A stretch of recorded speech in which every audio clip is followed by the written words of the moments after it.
Praise the Lord. August 13, 2024 Jesus Christ church వారి అనుదిన వాగ్దాన పరిచర్య.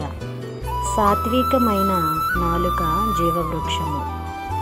సామెతల గ్రంథము 15వ అధ్యాయము 4వ వచనము. ప్రియ దేవుని వారలారా, ఈ ఉదయకాల సమయంలో సొలొమోను మహారాజు గారి ద్వారా సూటిగా మనతో మాట్లాడుతూ ఉన్నారు. ఏమిటి అంటే సాత్వికమైన అంటే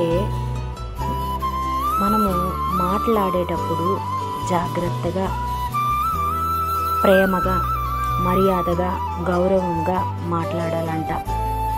ఈ నాలుక కనపడదు కానీ అనేకమైన మాటలు మాట్లాడుతుంది.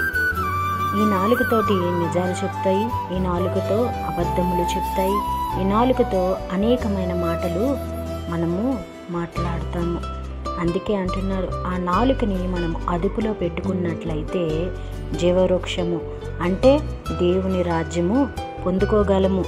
మనము మాట్లాడేటప్పుడు చాలా ఆలోచించి మాట్లాడాలి. ఇదే సామెతల గ్రంథము 15వ అధ్యాయం 1వ వచనంలో ఏమంటున్నారంటే, మృదువైన మాట క్రోధమును చల్లార్చును, నొప్పించు మాట కోపమును రేపును అని అంటున్నారు. మనం ఎంత మృదువుగా, మర్యాదగా, జాగ్రత్తగా మాట్లాడినట్లయితే వారు ఎంత కోపములో ఉన్నా కూడా వాళ్ళు కరుగుతారు. వారు మనసు నిర్మలమవుతుంది, ఆ కోపం అంతా కూడా పోతుంది.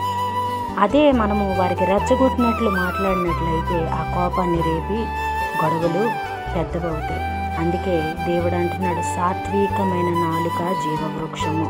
మనము తగ్గించుకొని మర్యాదగా మాట్లాడినట్లయితే దేవుని రాజ్యంలో ఉండగలము. అలాగే వాగ్దానం మనలో, మన కుటుంబాల్లో నెరవేరాలని కోరుకుంటున్నవారు పాస్టర్ శైలేష్ గారు. అందరికీ praise the Lord. God bless you. Amen.